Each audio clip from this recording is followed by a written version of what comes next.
Okay, so this is actually probably going to be two videos. The first one, we're going to talk a little bit about President Harding, President Coolidge, and some things that are happening, and then I'll make another one for the end just to keep them a little bit less time in length, I hope, and it's pretty normal to what you're used to from me since I can never stay on target with the time. After I post the video, I'll also just post this as a slideshow. If you do click on that YouTube video, which I won't do right now, it talks a little bit about the Teapot Dome scandal, which is probably one of the most important things to take away from Harding's presidency. So how this starts, you've talked in the last video, we talked about the cultural changes and the Roaring Twenties and kind of the fun stuff. This chapter or this piece, which goes along with the actual textbook, not the scanned reading, talks about the politics behind the 1920s and the fact that we have three successive Republican presidents, Warren G. Harding, Calvin Coolidge, and Herbert Hoover. So that's a pretty long stretch of Republican presidents. In the previous period, we had two Republican presidents with Roosevelt and Taft, and then only one brief spot for the Democrats with Woodrow Wilson, which is interesting. Although Roosevelt in particular probably wouldn't be in line with these Republican presidents because he was more focused on his progressive elements. What we see here is in their policies, they are going to push back against everything that had happened in the progressive era. So all of that government interaction with the interstate acts, the antitrust acts, intervening in strikes on the side of labor, they are totally going to push back against that and undo it. And go back to some of the same policies that we saw during the Gilded Age, where they're going to cooperate with big business. So we're kind of looking at this cycle, which next week, when we look at this a little bit more closely, we'll see this isn't the last time we see this. We see this again in the 1980s with a pushback to a more conservative time in the early 2000s and probably in 2016 as well. So what we need to know, this idea of return to normalcy is very important. This is something to associate with Harding, and that idea of normalcy has a couple of different meanings. On the foreign affairs front, it means going back to that tradition of focusing inward as a first priority, and it also in terms of the end of progressivism. Reasons why Harding was chosen in 1920. He's associated with Ohio. Ohio has been and continues to be a really important swing state, and so they had a lot of control at this time and really wanted to push their candidates to the forefront, and they chose Harding mainly because he looked presidential. So you can see his picture up there. Looks kind of dignified. He's well liked, has this fun personality, but not necessarily maybe the best leadership. As you can see here, it says he's weak, inept, mediocre. Again, not characteristics we usually like to associate with our president, but people chose him as the front, similar to like William Henry Harrison, using his popularity while people behind the scenes thought that they could rule through him. Similar to Grant, that is probably the most important thing to take away. I know I said the Teapot Dome, but overall, looking at Grant and Harding as similar. They were not necessarily awful people themselves, but they just could not believe that those around them, their friends, would be taking advantage of the relationship. So oftentimes their two presidencies are compared. So if we look at compare and contrast, those would be two great ones to be able to do. He does have some good people surrounding him, people that we're going to see. His Secretary of State, Charles Evans Hughes, he dominates a lot. He's very conservative, but still well qualified for his position. The Secretary of the Treasury, Andrew Mellon, we'll talk more about him later on, especially with his tax policies and the Great Depression. And then Secretary of Commerce Herbert Hoover, he really was successful in negotiating some trade agreements, and we know that he gained a lot of popularity because of his initiatives during World War I with those voluntary measures to help the war effort. But he also had some of what they called the worst minds. These are just two of them, but Secretary of the Interior. We talked about this before when we talked about President Taft, that person is supposed to be the one who makes sure that the natural resources are being allocated appropriately. We're not overdeveloping land, a little bit of conservation, like Teddy Roosevelt set out. And Albert Fall is an anti-conservationist. We saw this again with Taft. He chose the same thing in Ballinger, and here Harding does something similar, and Fall will be the one who is implicated in the Teapot Dome scandal. His Attorney General. So first of all, the Attorney General is supposed to be the highest law enforcement official, and Harry Doherty will also be implicated in a number of scandals throughout the Harding administration. He has a high position in the Republican Party in Ohio, again, part of that they're calling a gang that's trying to push policy through their association with the president. So just some things in general that we're looking at. We're returning to this laissez-faire style of government. They're actually, I know we call it hands off, but I'm seeing it in a different light here, that they're not necessarily, the government, not they, but the government is not necessarily hands off because they're actually helping business, but they're not going to intervene on the other side. Through a number of appointments in federal courts, we're going to see a reversal of a great deal of progressive legislation that had intervened to help workers, labor, as part of this return to normalcy. The Supreme Court is one of those federal courts where we see a number of appointments. We see 4 justices. One of them was Chief Justice Taft. I put him over there because he looks so happy now. Remember, that was his life goal, not president. It was Chief Justice of the Supreme Court. Reactionaries. Reactionary is a word we talked about before. You talked about it probably last year when we talked about Congress of Vienna and trying to undo the French Revolution. Remember, reactionaries are trying to replicate a time in history. So when you talked to Congress of Vienna and when we reviewed it, we said before the French Revolution. Here, it's before the Progressive Era, that we're just going to kind of forget all of those ideas that we talked about for so long during those 3 presidents. For example, we talked about Mueller versus Oregon, that women could have limited working hours because they deserved special protection.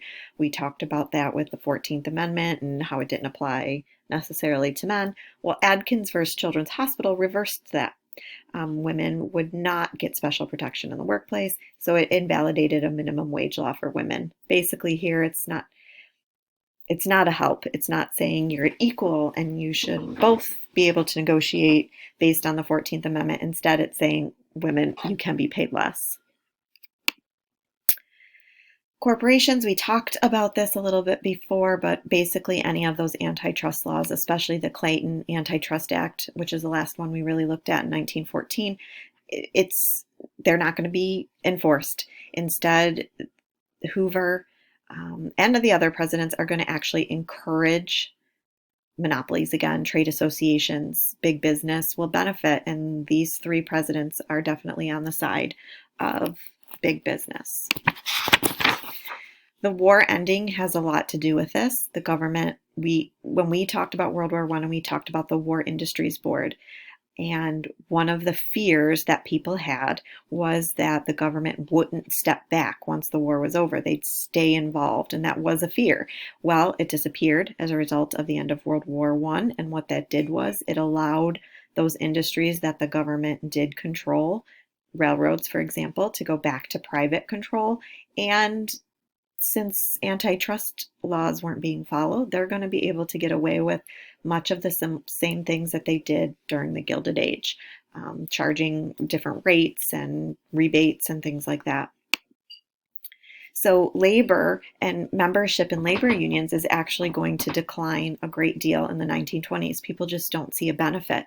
The government, if it does intervene, as you can see, a steel strike in 1919, and we talked about the fact that there were many strikes in 1919 because of the end of the war. The government isn't going to support the strikers, and they'll go back in on the side of big business or the business owners. A couple of different reasons. One, the government is much more supportive of big business in this time period than in the Progressive era, but also, like we said, this labor unrest is associated on some levels by many people with communism, even though there's not necessarily a link. That's the fear that's worldwide. So people don't join unions. There's no benefit. Why bother? Veterans, we spend some time looking for some benefits here for them.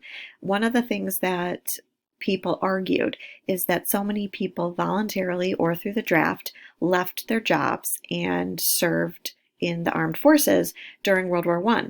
And so what they're saying is they lost wages. They got paid less, potentially, by joining the armed forces than they would have had they stayed in their job. And so what the American Legion, you may have seen American Legion posts, they still exist around.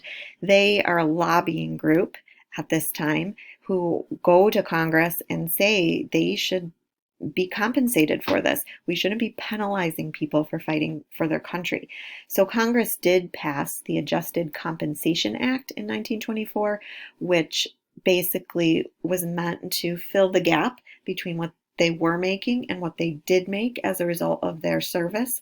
And they weren't just going to send everyone a check at this time. It was going to be it says insurance policy, but basically something they could cash in 20 years, which in 1924 sounded great. They might not have needed a lot of money on hand. However, something's coming that money would be helpful for, and so we'll revisit this at that time. Looking at foreign policy, I don't want to spend too much time. We might do this separately, but there's not really much to talk about. We do know we're turning in, and that's a discussion we probably would have been having if we were still actually in the building on to what extent were we really turning in. Saying we're isolated is one thing, but actually living it is another. Here, we can't ignore the League of Nations, so we do send observers to the League of Nations. And basically what they're supposed to do is just observe so that we're still in the know, but yet we don't have to commit to anything. And we can already see the league is just not working in its present form. We are involved in a number of conferences. So again, isolation, not really. We're involved in these conferences where all major naval powers are invited except for Russia. Again, it's 1921, 1922. It's the beginning of the Soviet Union. So we're going to see a real big separation there. And basically what we're doing is trying to map out a plan with all of these major powers to demilitarize. This is an uneasy agreement. We're entering into these things that you could see here, Great Britain, the United States, and Japan saying we're going to keep a building ratio of 5 to 5 to 3. So Japan gets a lesser number of battleships and aircraft carriers than the other two. Why? There's a number of reasons. I mean, just assuming that the attitude at the time is that the Japanese were not on the same level as the Britain and the United States. A whole discussion for another day, but we're going to decrease this, and we have to all agree. So, because if not, people are going to be insecure and we're just going to go right back to militarism. And you can see here, looking at a number of other things, that we're going to preserve the status quo. This is interesting because we're not returning any possessions, but we're not adding any either, opening that open door to China. So again, revisiting this idea of isolation is really interesting because we say we are, but just looking at the bullets on this slide, we're not. we're definitely involved in a number of issues in other countries. Probably one of the most interesting agreements that was made in 1928 is the Kellogg-Briand Pact, and what it did was outlaw offensive war. So if you're in conflict with another power, you could not attack that country as a way of expressing your displeasure. Coolidge thought this was a good idea, so we're gonna talk how we transition between presidents shortly. But he thought if we enter into this agreement, we can reduce our military. It gives us a reason. We don't need a large standing army. Again, it reduces militarism, but it also reduces big government. This is when we're really looking at the Republican Party adopting that as its motto of decreasing big government. So offensive war is outlawed, but defensive wars are permitted. There's no enforcement tool because there can't be one. If I am the leader of a country and I say I'm not going to go to war, but another country doesn't agree to this pact and does attack me, I have to go to war. It's something that's supposed to create a feeling of peace and security in the 20s after just coming out of this awful experience of World War I, but it's dumb. It's never going to work because unless every single country agrees and sticks to it, we're going to have war again. So thinking of it as just this security blanket that really doesn't do anything. Oh, tariffs. Tariffs are going higher again. This is challenging for many people because, again, it's like we're erasing the progressive era. The government is still bringing in money through income taxes, but we're going to see them start to talk about cutting those tax rates at the top. And so it brings in less revenue. The wealthy are paying less taxes. How do we make it up? Oh, we'll just raise the tariff. Awful reaction to that as we progress later in the 1920s because of the Great Depression, which farmers will experience before the rest of us. And tariffs hit them hardest. And it's just going to make the fallout of the global depression that much worse. Scandal. So again, I mentioned this at the beginning of this video. Harding, similar to Grant. We have a number of scandals. I'm not going to talk about all of them. You can read about all of them. The biggest one is going to be the Teapot Dome because it involves the Secretary of the Interior. He leases public lands to individuals, to private individuals. They paid a bribe to be able to lease that land. They know there's oil on it. They're going to profit off of it. Albert Fall was sentenced to 1 year in prison over all of this just for taking a bribe. But it's showing again how we are allowing this corruption to emerge. You can see here too a number of other, one other one that's on this page, but this is what's important here is Harding dies in 1923 for the summer. He had left DC, went on a West Coast speaking tour, visiting the various places. He gets sick, not feeling great in Seattle. By the time he makes it to San Francisco, he experiences a heart attack. And so Calvin Coolidge takes over. Again, this is a great example of balancing the ticket, where Warren G. Harding was known as a party boy. He hung out with the senators. They were drinking alcohol, even though there was prohibition, gambling, all of these things. Calvin Coolidge was the opposite. He was very honest, moral. He wouldn't party with these guys, and he didn't stand, if he's somewhere where alcohol is being served, he's going to leave because he's not going to participate in that. He's called Silent Cal, doesn't believe in using a lot of words.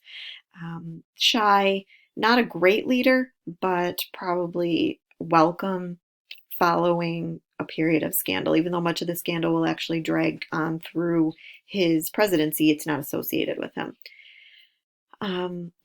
This statement here that the best government was the government that governed the least, again, is that idea of reducing big government that we talked about with Harding. So this is, again, something that the Republican Party adopts as a philosophy. Ronald Reagan will reuse that statement in the 1980s, the idea of interfering as little as possible.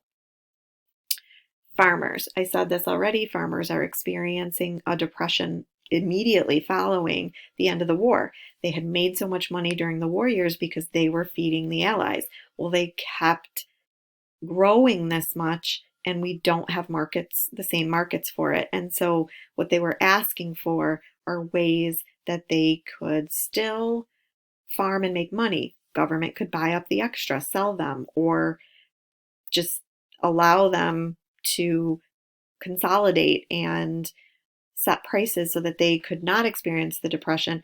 Those were blocked by Coolidge. He did not believe, again, the government shouldn't interfere in these kinds of things.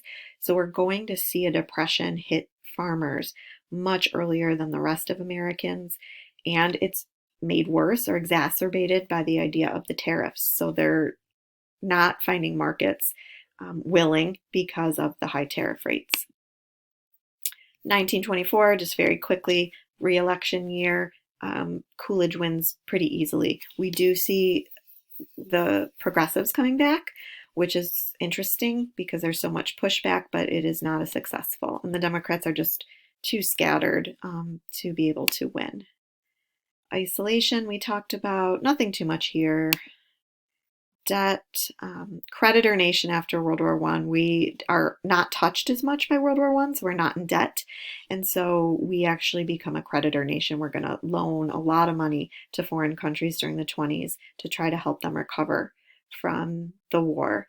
Although we do want to be repaid, especially the more we got into the 20s and cracks are showing in the economy.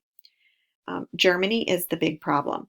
We know that they were assessed $33 billion in war reparations. That is impossible to recover. The Germans are destroyed during this war, and they have no way of making any money to pay.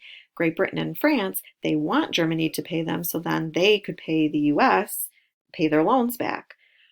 So France is the first to be aggressive with this and moves in and occupies a portion of Germany because Germany is defaulting. They don't have the money, they're not paying. So then the Germans who are working in the Ruhr Valley, they go on strike. Germans want to support them, so they print paper money. Inflation goes crazy. This incident means the economy, not just of Germany, it's already collapsing, but France and then Britain are going to collapse too. And if all of those collapse, it's going to, again, spiral. And so the US steps in with this idea of the Dawes Plan. We're going to reschedule those payments. Let's reverse the number, or reduce how much? 33 billion, ridiculous. Not that 542 million sounds better, but it's much lower. The US, so bankers in the US are going to loan money to the Germans. The Germans are going to take that money and pay France and Britain, and then France and Britain are going to pay the US. I think I have a graphic here. Most people think this is dumb, like we're paying ourselves, like we're loaning money to Germany to pay Britain and France who are going to pay us. But when you really think about it, it's not dumb. It helps money flow, and money in the economy helps. Think about the situation right now. Again, I don't want to compare now to the Great Depression. I'm not saying that's what it is, but by the government introducing an idea that they're going to give money to Americans so that they have money to spend boosts the economy in times of need. This is exactly what we're doing. And it's a loan to the Germans so that later on, when hopefully they are in a better place, they can repay that money. And so we actually make money in the long term and help attempt to save the economy. So this is kind of the break for this portion. And it's a lot to take in, and we're going to continue with Herbert Hoover and the Great Depression in the next section. So take some time to think about this. Let me know if there's any questions. Either email me or I'll put a doc together. Maybe I think I'll do that so that way I can answer those questions early next week.